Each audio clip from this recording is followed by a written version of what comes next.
Welcome to SQL series. और आज की वीडियो में हम लोग पढ़ने वाले हैं about operators in SQL. SQL में बहुत अलग अलग तरीके के ऑपरेटर्स होते हैं। In today's video will learn about arithmetic operators, logical operators, comparison operators and many other operators as well. So without any further delays let's dive into the topic. तो SQL operators बहुत अलग अलग तरीके के होते हैं, ठीक है, जैसे कि arithmetic operators, comparison operators, logical operators और इसके साथ साथ दूसरे भी कई ऑपरेटर्स होते हैं जिनके बारे में will see today.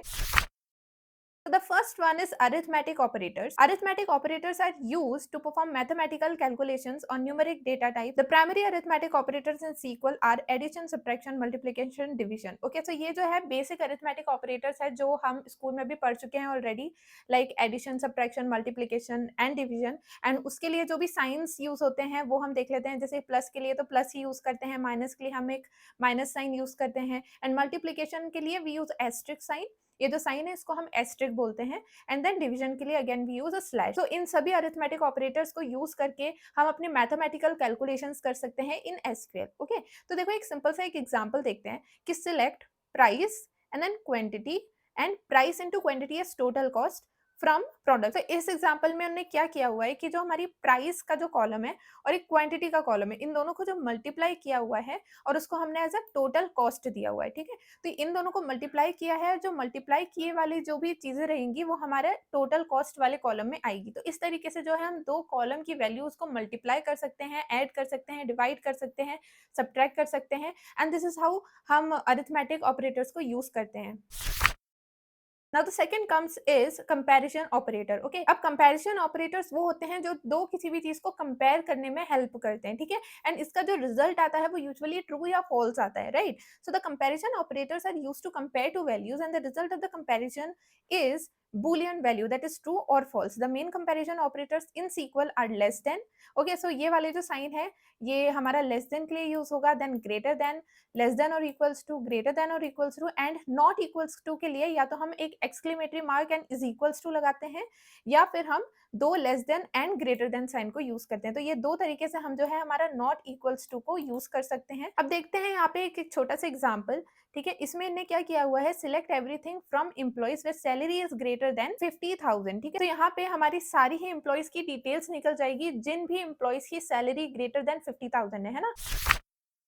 Now the third comes logical operators. Okay, तो logical operators क्या है? Logical operators are used to combine multiple condition in SQL queries. ठीक है, multiple conditions अगर हमको लगाना है कि we want कि salary 50,000 होना चाहिए as well as जो employee है वो लेट्स से पुणे का होना चाहिए, है ना। तो अब ये दो कंडीशंस हमने लगा दी है कि ये दोनों कंडीशन जो भी एम्प्लॉय डिटेल्स फुलफिल करेगी तो उन्हीं का हमको डेटा चाहिए, राइट। तो इन दैट केस हम क्या यूज करेंगे, एंड की, एक ये भी कंडीशन दोनों ही जो कंडीशन है हमारी ट्रू होना चाहिए, ओनली देन वो हमको रिटर्न करेगा उन्हीं एम्प्लॉयज की डिटेल्स। अगर हमको चाहिए है कि दोनों में से कोई एक कंडीशन ट्रू हो तो हम और यूज करेंगे, एंड अगर हमको चाहिए है कि एक पर्टिकुलर कंडीशन नहीं सेटिस्फाई होना चाहिए, सो इन दैट केस हम नॉट यूज करते हैं। ठीक है, सो यहाँ पे देखो एक छोटा सा एग्जांपल दिया हुआ है कि select everything from employees where department is equals to sales and salary is greater than 50,000। तो यहाँ पे एम्प्लॉइज का सिर्फ वही एम्प्लॉइज का डेटा आएगा जिनकी जो डिपार्टमेंट है वो सेल्स डिपार्टमेंट से है और जिनकी जो सैलरी है वो 50,000 से ज्यादा है। अब अगर यहाँ पे हम एंड की जगह पे और यूज करते हैं तो उसमें क्या होगा, वो चेक करेगा कि या तो डिपार्टमेंट सेल्स होना चाहिए या फिर जो सैलरी है वो 50,000 से ज्यादा होना चाहिए। तो अगर ये दो कंडीशन में से कोई एक भी कंडीशन अगर फुलफिल हो जाती है तो फिर वो रिटर्न कर देता है उस एम्प्लॉय की डिटेल्स को। ठीक है, Now let's see some other operators as well. Okay, first है हमारा like तब यूज होता है जब हमको कोई भी पैटर्न मैचिंग करना होता है अपनी स्ट्रिंग्स में। अगर हमको सारे एम्प्लॉयज की नेम्स चाहिए है जो स्टार्ट कर रहे हैं ए से, सो इन दैट केस हम like यूज करते हैं। अगर हमको चाहिए है कि all the employees whose name ends with A और एन और सम अदर लेटर, तो in that case we use like. ठीक है, अब देखो ये काम कैसे करता है। तो देखो लाइक ऑपरेटर में यूजुअली दो साइंस जो है वो बहुत मैटर करते हैं। एक होता है हमारा परसेंटेज साइन और एक होता है हमारा अंडरस्कोर साइन। ठीक है, तो देखो अब यहाँ पे मैंने लिखा हुआ है ए परसेंटेज, इसका मतलब ये होता है कि सारे name starting with a percentage मतलब परसेंटेज की जगह पे कितने भी नंबर ऑफ कैरेक्टर्स आ सकते हैं, बट स्टार्ट वो होना चाहिए ए से, ठीक है? ए के बाद कितना भी लेटर के नेम अगर हो तो वो हमको रिटर्न करेगा, ठीक है?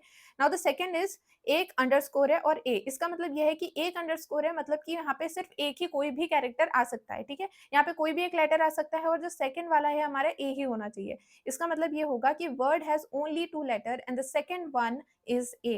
Okay, now the third one is underscore A and then percentage. अब देखो इसका मतलब ये होता है कि देखो स्टार्टिंग में तो तुम कोई भी लेटर हो सकता है, बट उसका जो सेकंड वाला जो लेटर है वो ए होगा और ए के बाद भी कितने भी लेटर्स हो सकते हैं, ठीक है? तो word should have second letter as a और फर्स्ट और उसके बाद के कितने भी कोई भी लेटर हो सकते हैं, बट स्टार्टिंग वाला एक लेटर होना चाहिए, मतलब जो वर्ड है उसका जो सेकंड लेटर है वो ए होना चाहिए, राइट? अब देखो यहाँ पे 2 अंडरस्कोर है, then a and then again 2 underscore. इसका मतलब ये है कि word contains only 5 letters because c 2 and then a and then 2 letters and are should be okay, यहाँ पे मैंने गलती से आर लिख दिया है, बट यहाँ पे ए आना चाहिए, ठीक है? I will correct it later. यहाँ पे 2 underscore A and 2 underscore, that means word contains 5 letters and A, यहाँ आर की जगह पे ए आना चाहिए। A should be the third letter, ठीक है?